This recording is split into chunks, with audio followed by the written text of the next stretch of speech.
The Senate President, thereafter, Senator Judge Erwin Tulfo. Thank you, Mr. Presiding Officer. Hopefully we can move on after the manifestations of the gentlemen. Let me appreciate and thank the ruling of the Presiding Officer to refer the manifestations as well as the comments of our colleagues to the Senate acting as a legislative body. 8 days na lang po ay magko-convene na ang Senate at doon rin ho natin pag-uusapan itong mga mahalagang bagay na pag-usapan ho natin ngayon. At kanina po ay narinig ko po yung komento ng ating kasamaan si Senator Romin Padilla at ito po yung mga bagay na dapat rin po nating talakayin pag nagbukas na po ang Senado in 1 week's time. So with the indulgence of our colleagues, importante ho yung oras ng trial sa mga darating na panahon. Nasabi ko nga nung mga ilang araw na mahaba pa yung ating dadaanan. Ito ay 7th day pa lang out of the 102 days na dadaanan ho natin. Kaya bawat oras, bawat segundo ay napakalaga. At nagpapasalamat po ako sa ating mga kasamahan dahil po sa kanilang masusing pag-participate ho dito sa ating impeachment. Pero dadating rin po tayo doon sa pagtatalakay nitong mahalagang issue pagbukas po ng Senado. Maraming salamat, Mr. Presiding Officer. Senator Judge Erwin Tulfo, briefly, sir, so that we can proceed to the matter on hand. Very quickly, Mr. Presiding Officer, can we start now, sir? I was about to, sir. Thank you, sir. We wasted 26 minutes for nothing. Thank you po. Proceeding now to the matter on hand. The presiding officer already made the ruling, referring it to the Senate as a legislative body, Senator Judge Soto. Without expunging it from the records, let it remain there. We will now proceed on the matter at hand. We now resume consideration of the prosecution's requests for the issuance of subpoenas duces tecum number 1 for the banks and the Anti-Money Laundering Council on one hand, and to the Bureau of Internal Revenue on the other.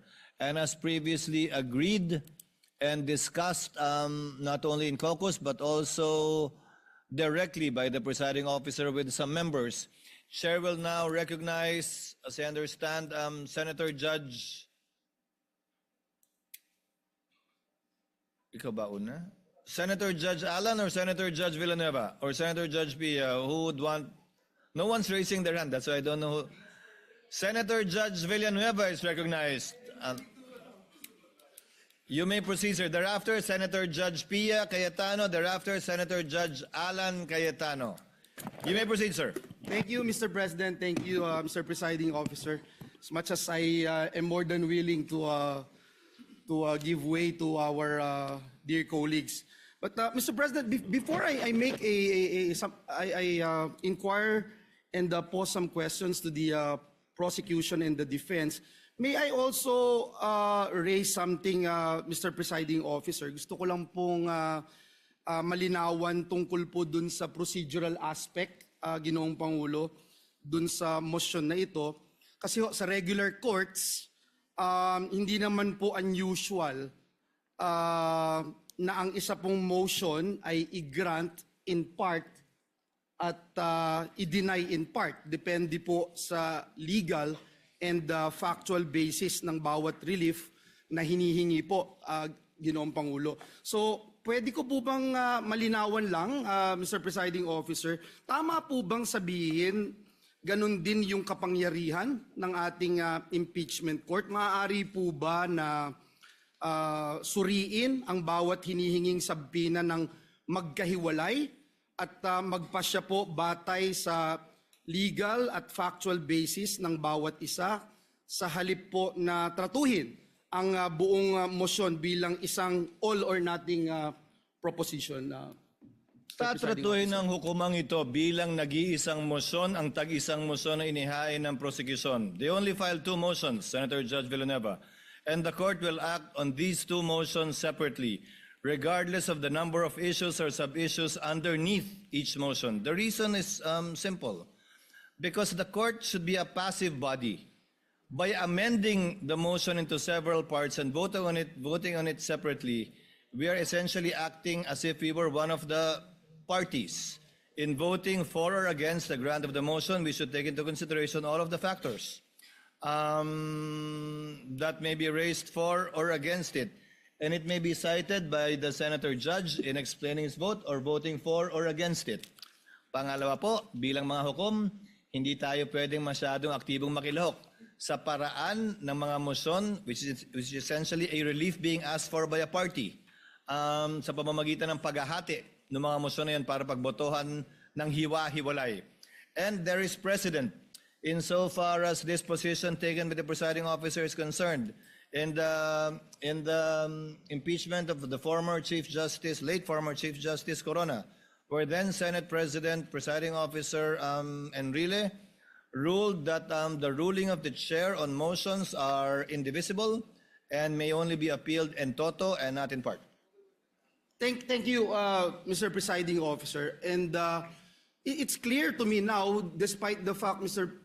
Presiding Officer, Your Honors, that if there would come a time na, for example, sa isang sabina, may sinasabina na sa asawa o sa korporasyon na hindi naman relevant at material doon sa kaso, yun lang po, Ginoong Pangulo, ang ating nagiging reservation tungkol po dito. Ngunit naging malinaw po sa akin na magiging isang desisyon lamang doon sa dalawang motion na inihain. Tag-isang desisyon Tag-isa. kada motion, pero pwede, gaya ng nasabi ng kagagalang-galang na hukom, na senador, na pwedeng hindi ibigay yung lahat ng korteng ito.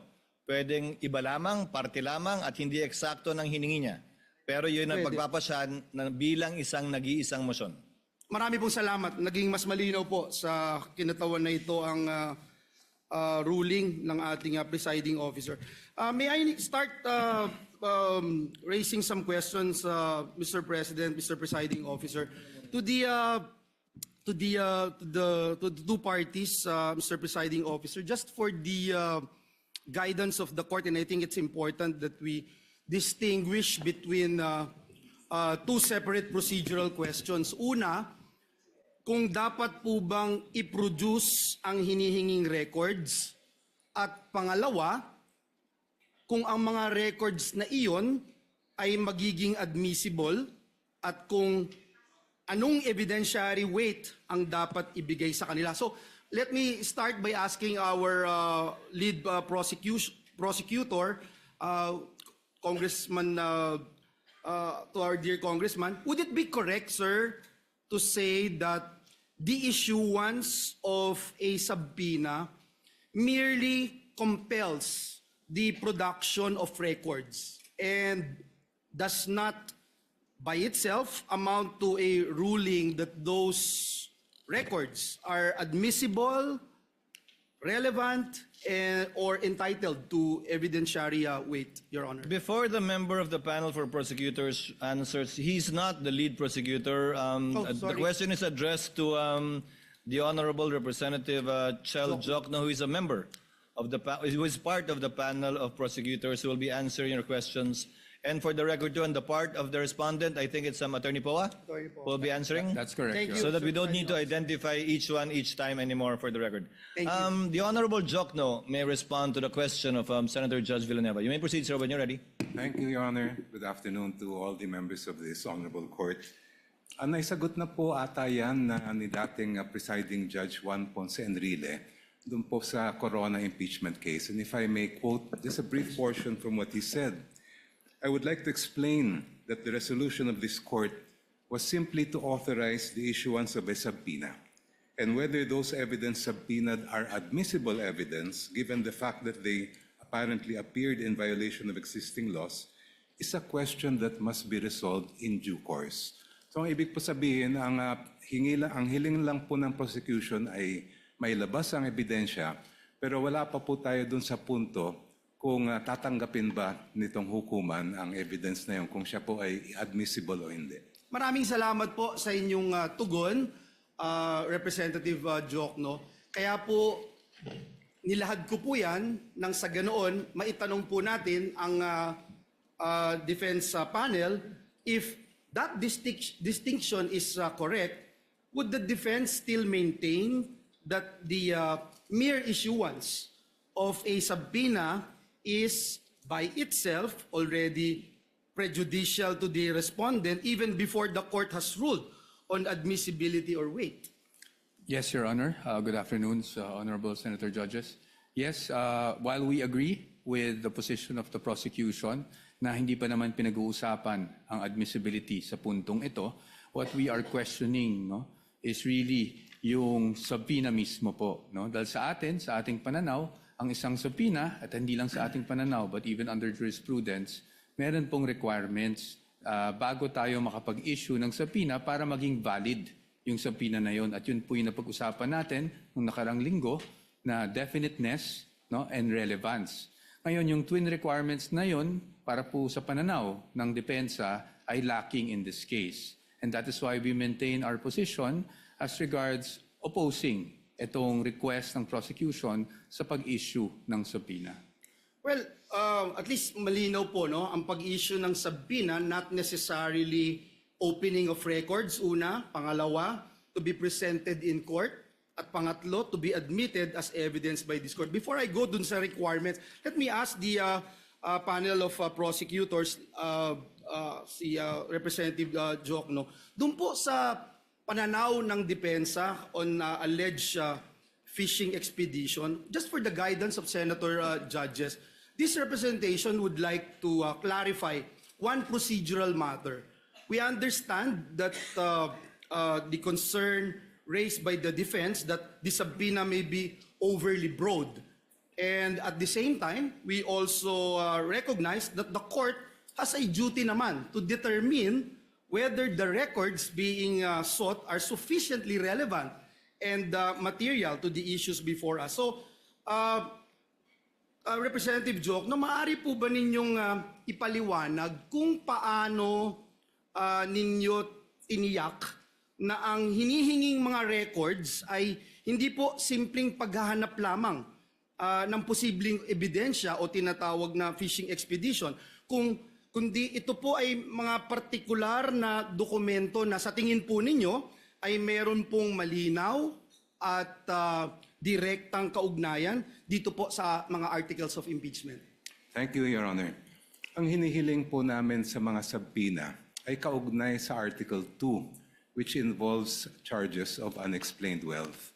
Kung titingnan po natin yung mga jurisprudence pagdating sa unexplained wealth, klarong-klaro po na sinabi mismo ng Korte Suprema na kailangan makita yung buong larawan, hindi lamang po ng mga SALN na final ng isang lingkod bayan, kung hindi lahat ng kanyang kinita, both what we would call lawful and if there is, illegitimate income.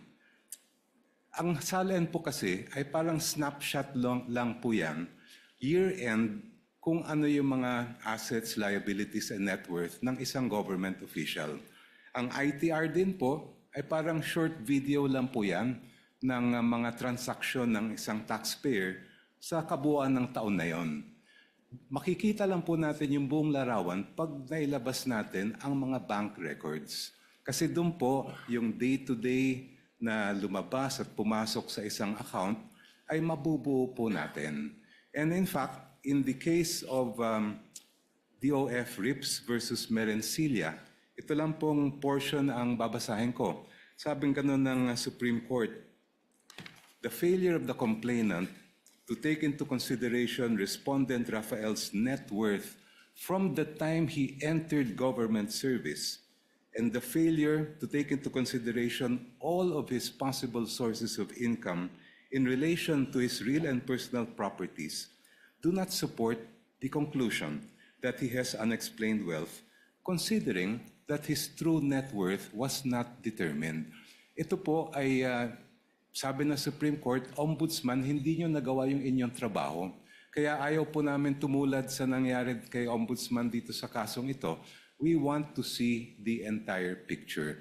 Kaya po namin hinihingi yung BIR records, pati yung mga bank records, and even the Anti-Money Laundering Council records para makita po natin yung buong story as far as both the assets, liabilities, and net worth are concerned, and the lawful, and if there is unlawful income acquired by the respondent. Last question no, sa prosecution. No? Sir, binanggit po kanina nung defense panel yung requirements which should be relevant and specific. And kinikilala po natin dito sa korte na yung subpoena is an important tool na available po dito sa impeachment court in the search for truth. Pero kinikilala din po natin na ang mga records na ating hinihingi ay may tinatawag na statutory protection under our laws. Now in this regard, Your Honor, bago po ninyo hiniling ang compulsory production ng mga confidential records na ito, may we know what led the prosecution to conclude that the issuance of subpoena is the least intrusive and most appropriate means of obtaining the information sought. In other words, Your Honor, paano po ninyo masasabi na itong subpoena is not only relevant but also necessary and proportionate under these circumstances? Ang subpoena po ang tanging paraan para makuha ng initong hukuman ang mga kinakailangan po natin na datos at impormasyon at dokumento. At hindi naman po siya intrusive dahil tulad na nabanggit ko po kanina, ay hindi pa naman ito question ng admissibility. Ang kailangan lang ay ma-produce sa korte yung mga dokumentong hinihingi. The issue of admissibility will come later and the defense will have sufficient opportunity to object and to oppose. Ngayon po, as far as the particular records that we are requesting are concerned, ito ay nakabatay nga sa nabanggit ko pong desisyon ng Supreme Court na pag tinitingnan natin ang issue ng unexplained wealth, hindi lang po pwedeng snapshot ang titingnan natin. Kailangan mula sa unang araw ng paglingkod ng isang lingkod bayan, yung kanyang final na salin, lahat ng mga kinita niya, ay makita natin. And that will be shown both by the bank records that we are requesting to be produced, as well as the BIR and tax records that we are requesting. Thank you. Thank you very much. Sa depensa po, binanggit niyo ho kanina yung relevance, and if I recall it right, last week, the good gentleman, Attorney Poa, made mention about the questions on confidentiality, sir, no? And this representation would like to better understand the legal basis of the defense position on confidentiality. We recognize that the law places a premium on protecting confidential information. At the same time, we are also dealing with a request made in the course of a constitutional proceeding before this impeachment court. At bilang mga senator judges, it's our constitutional duty to try and decide on impeachment cases. Mr. Defense Counsel, yung Section 8-A of the Anti-Money Laundering Act, binanggit niyo po ito last time, which prohibits the disclosure of confidential information. How should this apply to records sought through a subpoena issued by the impeachment court? Because as I read, Your Honor, Section 8-A, it imposes confidentiality, but it does not expressly create an absolute privilege against the subpoena. There is a distinction between an authorized disclosure and production pursuant to a lawful order of a constitutional body. So, again, my question, Your Honor, where exactly in Section 8A does it say that AMLA, AMLC, may refuse a lawful subpoena from this court, Your Honor? Thank you for that question, Your Honor. Unang-una, sagutin ko lang po yung pretense ng inyong tanong. No? Sabi nyo, this is a constitutional body, hindi po ba? And as we all know, there is an old legal maxim that the spring cannot rise over the source. No? Ibig sabihin po nun, while the impeachment court is a constitutional creation, it cannot go over and above the Constitution itself. And when we talk about the impeachment court under Article 11, we cannot read that in isolation. We have to also give due regard for all other provisions of the Constitution, specifically the Bill of Rights, kung saan due process, no, ay isang bagay na nakatatak po doon at pinapakita doon ano bang ibig sabihin ng due process. Due process is kasama po sa kalakip ng due process ay ang bawat na nasasakdal ay meron ding pribilehiyo na maging maprotect o maproteksyonan ng mga batas na isinagawa ng mismong Kongreso. So now let's go on to Section 8A. No? As you can see, Your Honor, that is at least for our position, it's an absolute prohibition. Unlike other laws where they created, for example, in the Bank Secrecy Law, meron nakasulat doon, aaminin natin, in cases of impeachment is an exception. Pagdating po dyan, wala po ni isang exception. It could have been easy, especially since this is a 2021 amendment. No? It could have been easy for Congress to have cited impeachment as an exception if it did actually wish to do so. But it did not, Your Honor. And it is our position that if we were to compel and issue a subpoena against these AMLAC records, we're actually compelling the officials, no, to violate this very section of the law. And that is why we are saying na pagdating sa 8A, absolute po yan. It does not say, no, that there's any exception if any court processes are actually issued to compel the production of these documents. Precisely because ang nasa loob po kasi ng mga records ng AMLAC are intelligence, no? And that's why it's confidential. And once AMLAC determines that they find out that certain transactions are subject to money laundering or should be actually filed in court, the end result is the complaint itself and not the raw data. And that is why, Your Honors, as to the raw data or the information that they receive, yan po ay strictly confidential under 8A. Thank you for that.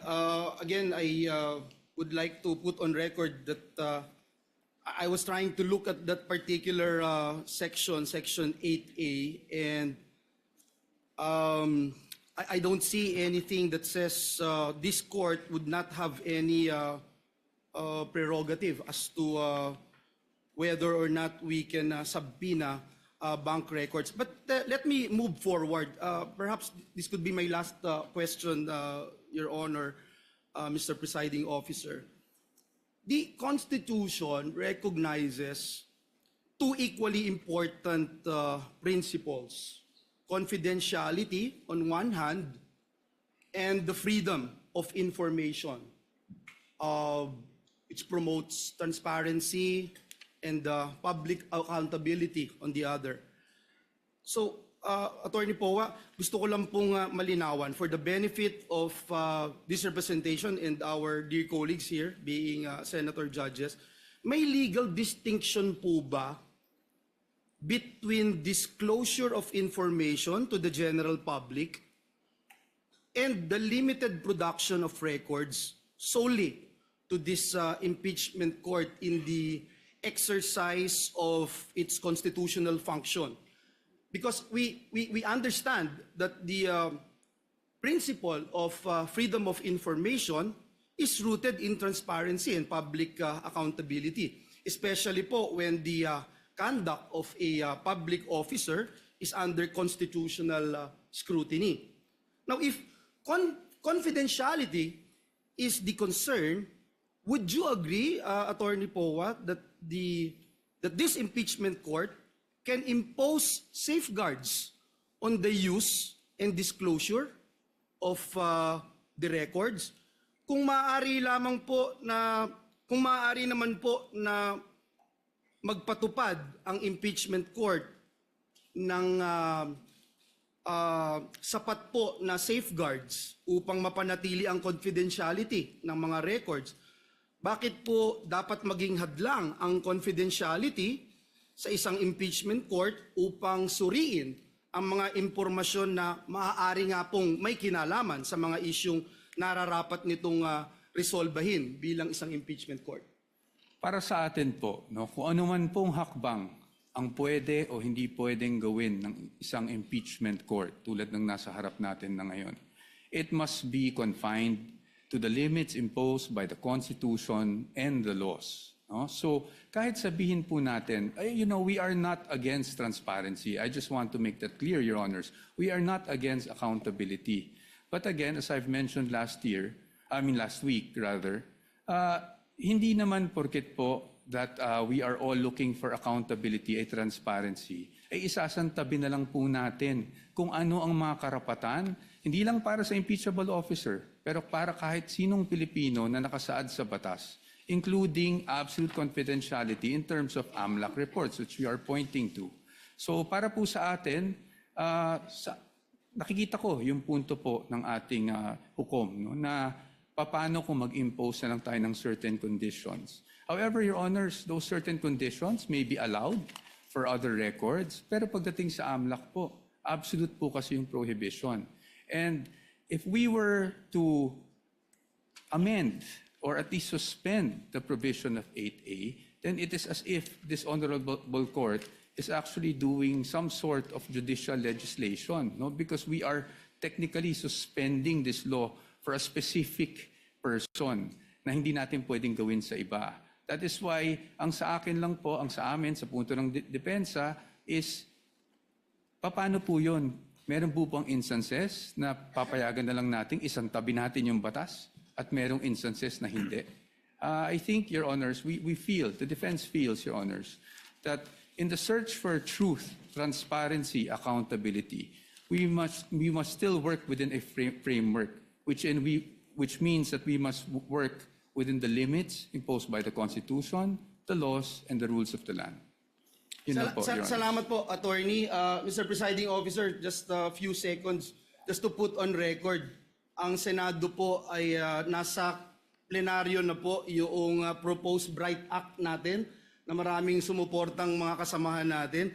And ito kasama po dito yung amendments to AMLA to put in black and white the circumstances under which bank records, financial transactions may be lawfully accessed by competent authorities, subject always, of course, Mr. President, to appropriate safeguards and due process. So gusto ko lang pong banggitin that indeed confidentiality is an important legal protection, pero hindi din po ito dapat maging dahilan naman para manatiling mailap po ang pananagutan. Ang mabuting batas ay kayang pangalagaan ang privacy nang hindi po nasasakripisyo ang accountability. Our laws must be able to protect both, Mr. President, Mr. Presiding Officer. Maraming salamat po, Ginoong Pangulo.